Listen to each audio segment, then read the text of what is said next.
Hello, my name is Erica, and I'm the Dyslexic Trekkie. Before we start, I'd like to give a shout out to Memory Alpha. All the information I use comes from the Memory Alpha page for Captain Kathryn Janeway. This video is an overview of the captain's life before Voyager. I pulled information from the site using what I found most relevant to my goals. This site has an in-depth review of her life before, during, and after Voyager, including the episodes the information comes from. I highly recommend you all go read it either before or after this video. The link will be in the description below. One more thing I should say. Captain Janeway is my favorite captain. Picard is the captain of my childhood. He will always have a special place in my memory, but Captain Janeway represents something in the franchise better than all the other captains. She fought to maintain the standards of Starfleet without any of the usual support or backup of other ships. Now, this isn't to say I think she's perfect, or that she never committed any inexcusable acts. There are a number of times when she did things I really think she would be court-martialed for, but the same could be said for Sisko or Kirk. The only one I think may be in the clear is Picard, but that view could change once I analyze him. No, Janeway was the best of the Federation just because she worked so hard to maintain its standards. We can talk all we want about when she failed to do so, but there were far more times when her life and the safety of the crew would have been better if she hadn't.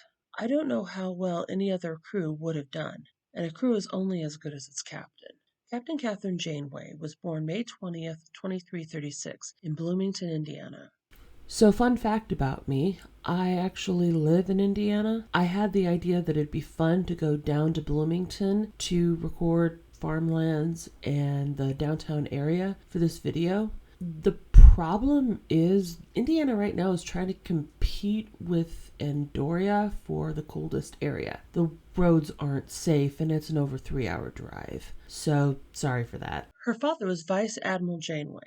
Information on her mom and the rest of her family comes from Beta Canon and cannot be properly confirmed. What we do know is Kathryn and her sister were encouraged to learn about gardening. Historically, the region of the U.S. she comes from is known for farming corn, wheat, and soy. People 300 plus years in the future could have seen farming and gardening as a part of their heritage. Kathryn was known to not appreciate the gardening as a child, stating that she would rather be studying science. Beta Canon goes into further details of the women in her family. Being the first female captain, I find it a shame the show doesn't tell us more about the women in her family. It's good to see her have a strong relationship with her father, but it would have been nice to see if her and her sister got along. Kathryn was focused on science, her sister on art. It would have been nice to see their dynamics show. Beta Canon states her mom's name was Gretchen and her sister's name was Phoebe. It would be nice to know what her mom did for a living, if it motivated any of Janeway's future pursuits, and if not, why? Also, what part of her personality came from her mom? She says clearly what she got from her dad. We do know she took ballet. She even entertained her crew during a talent night by dancing. Other interests included tennis and pool, but her first interest was always science. Personally, I would have loved to see her dance, but it might have been a limitation of the actor. One of those scenes from the series I always love is when she hustles Paris in his pool hall. It's one of the few times we really get to see Janeway just have fun with the crew. She has her hobbies and her interests, but they're intellectual. In 2358, her father died by drowning under a polar ice cap. This is possibly the first time we know Kathryn Janeway struggled from some sort of mental health issue. She states in the episode Coda that she spent weeks in bed, only coming out when her sister forced her to leave her room. There's a degree of vulnerability we don't often see in other captains. She's allowed to grieve, and moreover grieve poorly. She wasn't a stoic leader from a young child. She didn't turn to her loved ones for support. She had to be made to go get help. This is sadly a common issue with grief. Showing its effects is important. Janeway was a stubborn kid who made her own mistakes, let her pride get the better of her, and didn't know how to handle grief. It's a human side we miss in a lot of other captains. And maybe for once, the typical need to show the softer side of a woman came out to a more developed character. And that flawed, stubborn person comes out throughout her life. Her father encouraged her to be skeptical, to ask questions, a rather vexing point when an alien decided to take his image to lull her into complacency.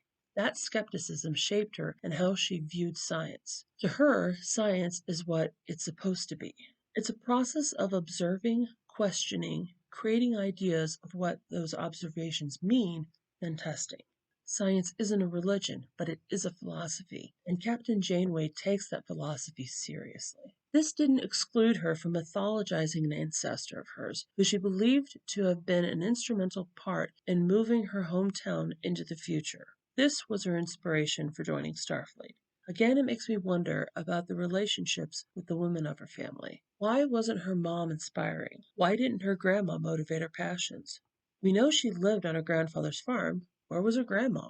There's nothing wrong with a person having a role model who isn't the same gender as them, but it begs the question of why she had to delve back nearly 400 years to find a female role model. Besides the fun of having Kate Mulgrew play a different character in a different setting as a way to celebrate the turn of the century. It isn't exactly clear when Janeway studied languages, but at some point she studied American Sign Language, chromolinguistics, which I would love to know more about, other sign languages of other races, and Klingon, which she struggled with.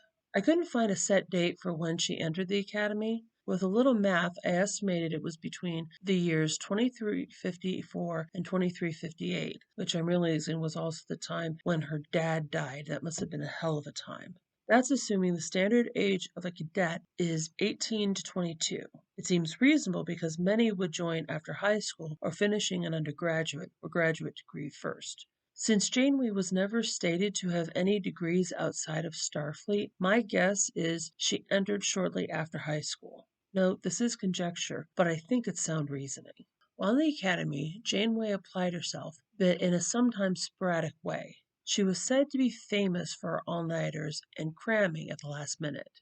Near the end of the series, when a struggling member of the team talked about her own inadequacies, Janeway confessed that it didn't all come easy to her either. Mind you, this part is also my speculation, but much of Janeway's childhood makes me think she was a gifted child. If not gifted, then one of those kids who doesn't have to study a lot to learn. I imagine what it might be like to have breezed through school, find yourself barely keeping it together once you reach college, or in this case, the academy. It must have been a rude surprise. The extended hours needed to do work must have left her in a mild panic. Later on, we see she works best under high pressure and doesn't do well when all the stress is taken away. An issue I intend to address when the episode comes up. I think she learned to thrive under this pressure in the academy. Like many before her, Janeway developed a close relationship with the academy groundskeeper Boothby. I imagine her experience with gardening gave her an appreciation of his job. This aspect would have given her a connection to her late father, again which I'm realizing she probably met him at close to the same time her dad died. I personally believe the relationship with her father caused her to seek out emotionally strong men who challenged her to push herself. That strong will was paternal to her. That need to push boundaries was comfortable. Again, I've not seen a specific date for Janeway's graduation from the academy, but she distinguished herself during her time. As with before, I'll have to guesstimate her dates. Given she was a science officer with a wide range of interests, I'd assume she spent extended time at the academy to further studies. In wartime, graduation appears to be a year to 2 years. Graduation would be between 3 and 4 years. With her qualifications, I guess she spent 6 years at the academy. If she entered the academy just after high school, then she graduated in the year 2360, 2364 at the latest. It's telling that her first post was as a chief science officer. She hit the ground running, showing her will and ability to work hard under pressure were well deserved. She served under then Captain Paris, Tom Paris's dad, on the Albatani. I am definitely saying that wrong, and I've done it so many times I'm not doing it again. She distinguished herself enough at this posting to have made her qualifications known, but she still managed to have moments of human error. I would have hated to be her when she had to explain how she managed to knock out power to 6 decks. During the Cardassian border wars, Janeway and an ensign were ordered to save a Cardassian. At the time, she didn't agree with the order, but later on she considered it one of her proudest moments. It's one of those moments when you see her character. First, there's the fact that she made her disagreement clear. She didn't blindly follow orders. She did her duty and became a better person for it.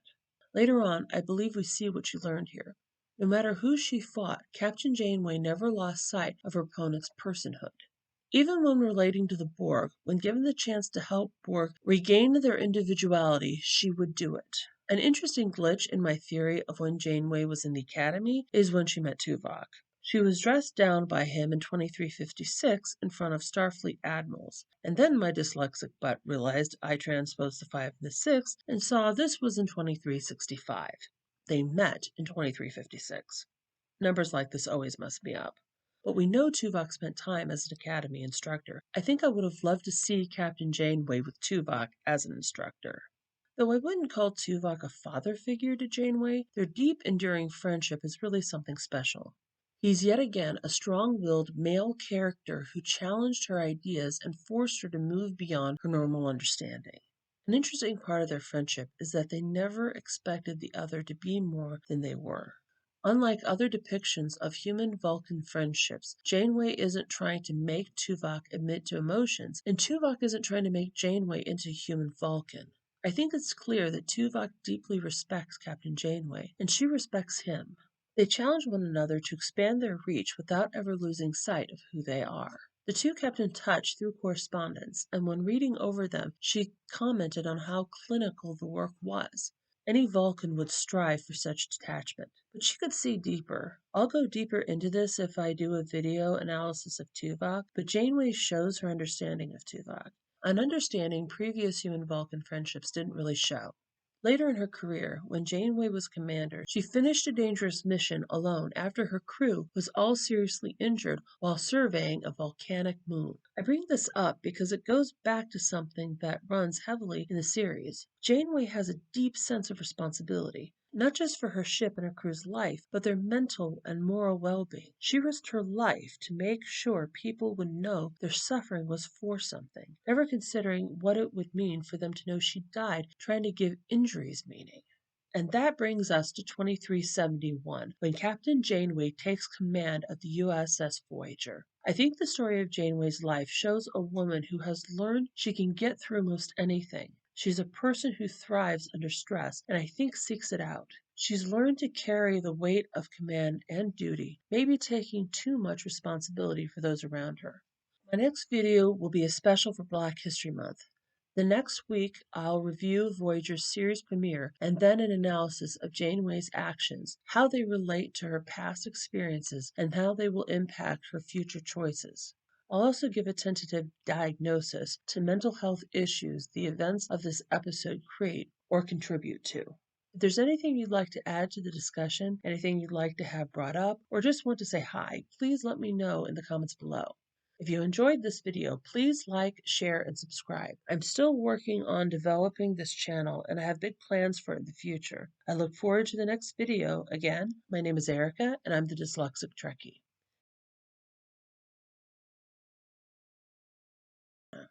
Her father was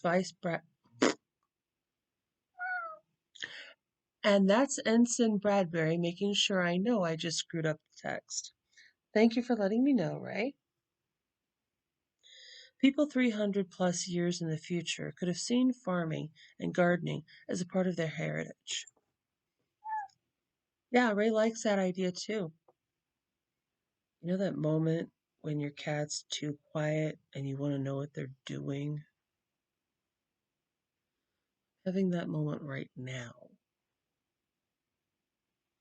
He's too quiet, and I'm not holding.